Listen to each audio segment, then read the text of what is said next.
J'ai perdu presque 100% de mes volailles. Nous sommes avec mon mari en arrêt de travail, parce que nous ne dormons plus. Ramasser 18 000 poulets qui étaient morts de la grippe, qui étaient tous morts de la grippe aviaire, sans tenue de protection, tout ça, c'est un scandale sanitaire. Si moi je vis avec quoi à la fin de mois? Comment je paye mes factures? On a affaire à un virus qu'on ne connaît pas, qui nous envahit complètement. C'est une maladie qui tue. Mais ce que l'on craint surtout, c'est qu'un jour, ces virus finissent par s'adapter à l'homme.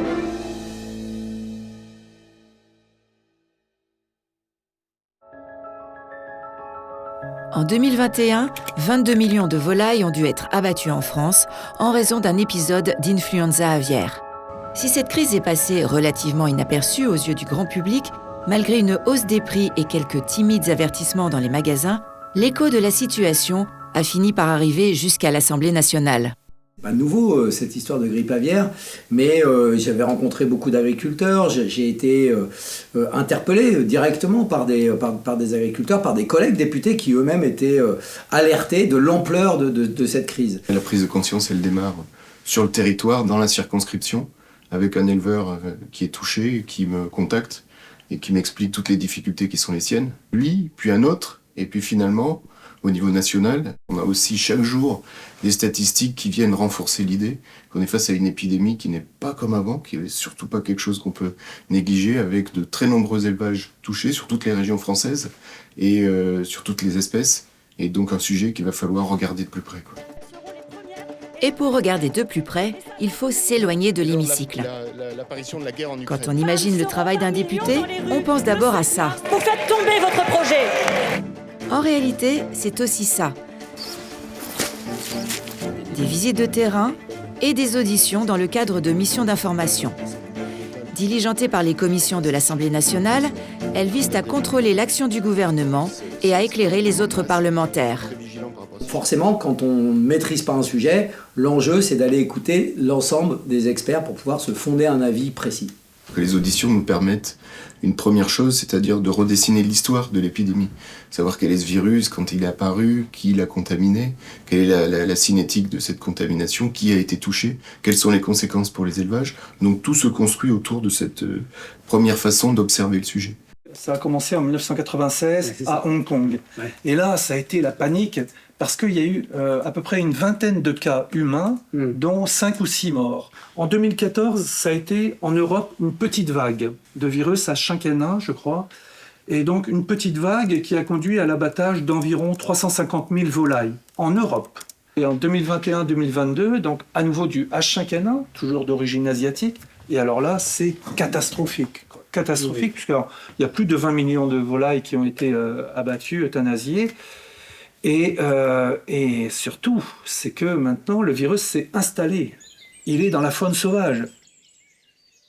Dès les premières auditions, moi j'ai mesuré qu'on était sur un sujet d'ampleur qui touchait tout notre pays, qui touchait évidemment particulièrement certaines régions, mais surtout qui était là et qui s'installait. Et c'était, je crois, ça qui était particulier, c'est de mesurer que la faune terrestre, celle qui migre comme celle qui n'y migre pas, était concernée. Et donc l'influenza aviaire s'installe dans notre pays. Et ça, c'est quand même un sujet qui pose la question différemment. C'est pas comment on fait face à la maladie, c'est comment on vit aussi avec la présence de cette maladie. Pour tenter de vivre avec, 2 mesures d'urgence ont été prises dès le début de la crise. La première d'entre elles, c'est la claustration de toutes les volailles, une décision qui n'a pas été sans conséquences. À un moment donné, donc je les confine, donc les 15 premiers jours, ça s'est pas trop mal passé. Et du jour au lendemain, je me suis mis à en ramasser 1, 2, 3, 4 morts par jour. Ouais. Voilà, je commençais à... Ouais. J'étais pas serein, quoi. Ouais. J'ai commencé à appeler le veto sanitaire et tout. Il me dit, faut faire des tests. Ouais. Donc, j'en ramasse 2, je les emmène chez Novalis. Pendant 3 jours, j'ai pour bien dormi. Jusqu'à temps que vous ayez le retour. Et là, vient le retour. C'est négatif. Ouais. Voilà. Et là, après, vous cherchez ce qui se passe. Quoi, alors et alors, en fait, elles étaient stressées. C'est ça. Elles s'ennuyaient. Ouais. Et j'avais un lot de poules qui était extrêmement curieuse. Dès qu'elle voyait un truc anormal, elle se jetait dessus. Donc en fait, le phénomène de piquage, dans ce lot-là, j'en ai perdu un tiers, un peu plus d'un tiers. La deuxième mesure prise par les autorités, c'est l'abattage systématique des volailles, non seulement dans les élevages touchés, mais aussi dans toutes les fermes à proximité. Au final, un tiers des volailles abattues l'a donc été préventivement. J'ai perdu presque 100% de mes volailles. J'ai remis en place des animaux fin novembre. Donc 8 mois d'arrêt complet. Vraiment, ma préoccupation, c'était d'arriver à garder toute l'équipe motivée pour se dire on va repartir un jour. Donc garder tout le monde, payer les salaires, absorber un peu le choc psychologique pour pas trop le transpirer aux équipes. Et voilà, moi, un des regrets que j'ai eu pendant cette période-là, c'était notamment sur les mesures de chômage partiel où on n'avait pas eu droit aux mêmes aides que ce qu'il y avait eu pour le Covid. Moi, j'ai trouvé ça dur. Voilà, c'est passé maintenant. On attend les aides économiques, mais c'est vrai que sur le coup, bon, après, il y a plein de choses, hein. Mais là, comme ça, ce qui me vient, c'est que j'ai trouvé ça dur qu'au niveau de nos salariés, on puisse pas avoir plus de soutien sur ce plan-là. Le soutien aux éleveurs, c'est une des missions des chambres d'agriculture. Mais face à l'ampleur de la crise, les moyens sont limités et la méthodologie reste à trouver. On a fait pas mal d'informations à chaque fois qu'il y avait des cas de relayer par rapport au zonage au niveau des éleveurs, de retransmettre un petit peu des informations sur la maladie. Et on a eu pas mal de questions sur les indemnisations aussi. Bien sûr. Et après, l'indemnisation qui arrive derrière, elle n'est pas toujours à la hauteur du préjudice. Donc, c'est vrai que c'est... alors, on est toujours autour de l'argent, hein, Non, mais c'est vraiment un gros problème. Donc, moi, je m'appuie sur les grilles, hein, les grilles qu'on nous donne. Hein, là, il faut négocier un petit peu, mais de toute façon, ce que j'en dis, les grilles, c'est les grilles. Enfin, Et au niveau de l'État, on ne peut pas négocier d'argent là où j'en ai pas, quoi. Au total, c'est tout de même près d'1 milliard d'euros d'indemnisation qui a été versé aux éleveurs. Un effort conséquent, mais qui ne suffit pas à garantir la pérennité des exploitations. Je suis contacté régulièrement par des éleveurs qui nous disent bah écoutez, ça y est, c'est terminé. J'ai plus d'animaux, les bâtiments sont vides, donc je n'ai plus d'activité économique, je n'ai plus de revenus. Donc on sait qu'il y a des dispositifs financiers qui vont nous aider, mais quand est-ce qu'ils arrivent? Quand est-ce que je vais être payé? Donc on nous adresse toute une série de questions qui montrent le désarroi des éleveurs qui se trouvent dans une situation humaine et économique qui font que tout s'est arrêté pour eux du jour au lendemain.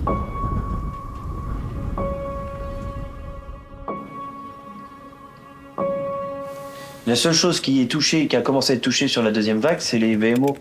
Finalement, les premières parties, les 75% de VMO, et puis pas tout le monde.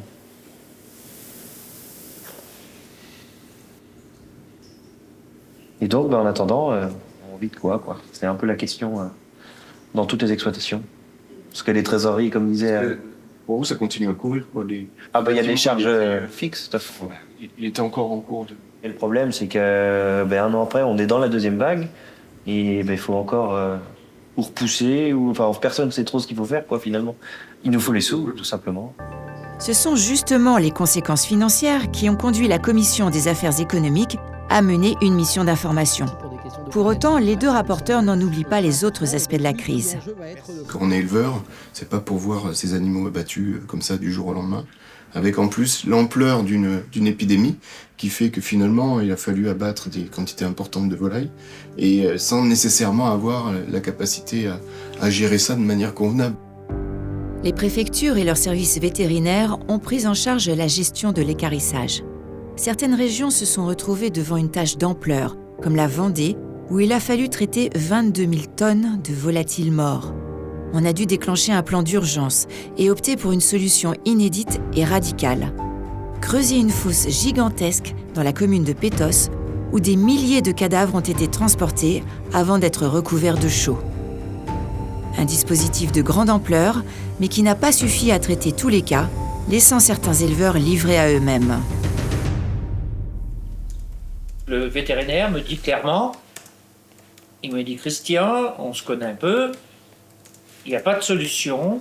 Actuellement, l'euthanasie ne se fera pas par GT Logistique, ou alors tu attends 15 jours, tu laisses tes animaux mourir à petit feu, demain tu en auras 1000, sur le lendemain tu auras 2000, ils vont pourrir dans le bâtiment. Et il dit, tu coupes la ventilation. » Donc ça, quoi? tout mort d'un coup.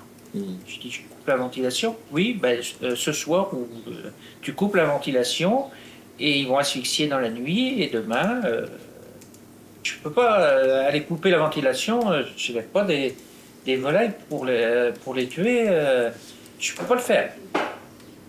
Mais on était dans la merde, on n'avait pas de solution. Il n'y avait personne, les animaux allaient mourir, mais personne de service de caressage pour les ramasser. Un de mes associés dit, moi je vais le faire. Le lendemain matin, donc ils ont été asphyxiés. Malgré tout, il en restait 1000 de vivants. Mon voisin aussi, il en restait pas mal de vivants. Il les a finis, c'était tellement horrible, lui il a dit, je les ai finis à coups de pelle parce que je savais pas quoi faire d'autre. Le lendemain matin, donc, on avait appelé les voisins, on les a ramassés nous-mêmes, sans tenue, sans masque, sans tenue de protection. Il y avait 18 000 poulets ramasser. On a été mettre ça dans la fosse à côté, qui est au bout de la route. Là. On a enterré ça. Je suis arrivé à midi, j'ai mangé, j'étais me coucher, je suis mis dans le noir. J'ai dit, qu'est-ce que je viens de faire là? J'étais complètement abasourdi. Je dis, c'est pas possible de faire un truc comme ça. D'avoir déjà asphyxié les animaux dans la nuit, de ramasser des animaux qui sont malades. La grippe aviaire, on ne sait pas si c'est transmissible à l'homme ou pas, sans protection, sans rien du tout, parce que l'État a défailli, ou il a été débordé, n'a pas anticipé. Il y a le discours officiel de la DDPP, puis du ministère, il y a des discours des paysans qui ont vécu ça. La crise a marqué profondément les éleveurs. Pour faire face, certains se sont rassemblés en collectif pour se soutenir les uns les autres, comme ici, au sein de l'association Sauve qui Poule. Sauf qui Poule, c'est une grande famille et on ne se mettra pas la corde au cou. Voilà, avant Noël, j'ai eu des coups de fil de plusieurs d'entre vous me disant « Marie-Jo François, on sait que c'est votre grosse saison, là, vous êtes sans travail, comment vous allez ?» Voilà. Les éleveurs n'ont traditionnellement pas le réflexe de demander une aide psychologique. Mais dans cette situation exceptionnelle, même les services publics ont senti leurs besoins et se sont mobilisés sur le sujet de la santé mentale pour les épauler. On a déployé en fait avec un médecin du travail et une infirmière de santé au travail ce dispositif de bulle de santé. On l'a travaillé aussi avec des psychologues du travail pour accompagner les salariés, les exploitants quand ils vivent des traumatismes sur leur exploitation. Voilà, ils ont été plusieurs exploitants à nous dire tout le bien que ça leur avait fait de pouvoir s'exprimer en groupe sur leurs difficultés. Ça, c'était à la fois sur des questions d'avenir, de trésorerie, mais aussi l'impact que ça a pu avoir sur leurs enfants, parce que les abattages de volailles se sont faits, ça s'est passé pendant les vacances scolaires du mois d'avril. Souvent, les enfants ont été présents et ont vu. Et l'agriculteur s'est rendu compte après coup, effectivement, l'impact que ça pouvait avoir, ces visions, ces images. Est-ce qu'il y aurait lieu de pousser d'autres sujets, puisque nous on est là aussi pour essayer d'imaginer des préconisations pour la suite, des choses qui pourraient être plus efficaces ou encore plus efficaces que ce qui existe déjà. La recherche de solutions, c'est ce qui a guidé les députés dans chacune de leurs auditions. Mais en raison des disparités entre les modèles d'élevage et des différences entre les espèces, il est compliqué de satisfaire tout le monde, notamment sur le sujet qui suscite le plus de controverses, la vaccination. La problématique, elle est celle-ci, c'est-à-dire quelle va être la stratégie à mettre en œuvre. Est-ce que c'est tout le monde, tous les effectifs, poules, canards, dindes et autres oiseaux d'élevage, ou est-ce que c'est uniquement une espèce? Et derrière tout ça, il y a aussi des notions de financement. Parce que si on ne vaccine qu'une espèce, c'est bénéfique aux autres. Donc qui paye? Est-ce que celles qui n'ont pas été vaccinées payent? Tout le monde n'est pas forcément d'accord non plus sur l'efficacité possible de cette vaccination, mais elle arrive très très rapidement sur la table. Donc ça réoriente un peu la mission d'information, c'est-à-dire très, très vite, à partir des sujets qui nous sont évoqués, des difficultés qui sont pointées, nous on tire des fils et on rajoute des auditions, on rencontre de nouveaux acteurs. Des auditions, il y en aura eu une trentaine pour 173 intervenants au total. De toutes ces discussions et de cette intelligence collective qui en a émergé, 40 préconisations ont vu le jour. Elles sont répertoriées dans le rapport que les deux députés ont présenté à leurs collègues en avril 2023. Philippe Bollot et Charles Fournier ont accompli un important effort d'analyse qui donne lieu à 40 propositions. Messieurs les rapporteurs, vous avez la parole. Merci, Monsieur le Président. Alors, on va évidemment présenter notre rapport à deux voix. En tout cas, notre rapport, moi, ce que je sais, c'est qu'il a été très apprécié parce qu'il a, je crois, mis en évidence vraiment tous les sujets, toutes les problématiques et les points de vue. Et je crois que globalement, il y a des gens qui, évidemment, ne seront pas d'accord avec ce qu'on a écrit, mais globalement, il y a plutôt eu des retours très positifs. Les 40 propositions du rapport, nous avons vraiment l'envie qu'elles deviennent réalité, mais on ne s'est pas arrêté là. C'est-à-dire que, vous savez, une mission d'information, à un moment donné, on a la remise du rapport, C'est pas la fin pour autant, c'est-à-dire que depuis, on envisage de continuer avec Charles Fournier, aller rencontrer de nouveaux éleveurs, aller faire les visites qu'on n'avait pas eu le temps de faire lors de la mission. Et puis aussi, on a été voir le ministre de l'Agriculture pour lui parler de nos recommandations. Et avec lui, on a pris le temps de balayer les 40 recommandations pour lui réexprimer pourquoi elles étaient importantes à nos yeux et croiser son regard et voir pour lui s'il avait la même vision du sujet. Dans les mesures un peu immédiates, il y a une expérimentation sur le plein air pour ajuster les méthodes de biosécurité. La biosécurité, c'est toutes les mesures de protection sanitaire pour éviter la diffusion de la maladie et puis les mesures de réaction quand la maladie est présente. Là-dessus, il y a une volonté d'adapter ces méthodes pour le plein air. Là-dessus, il peut y avoir des résultats immédiats. Et nous, on va suivre évidemment avec une grande attention les conditions de cette expérimentation-là. Est-ce que ça va suffire à tout changer? On reste face à un virus, voilà, on sait, on a vécu la Covid et on sait que c'est pas si facile que ça à gérer.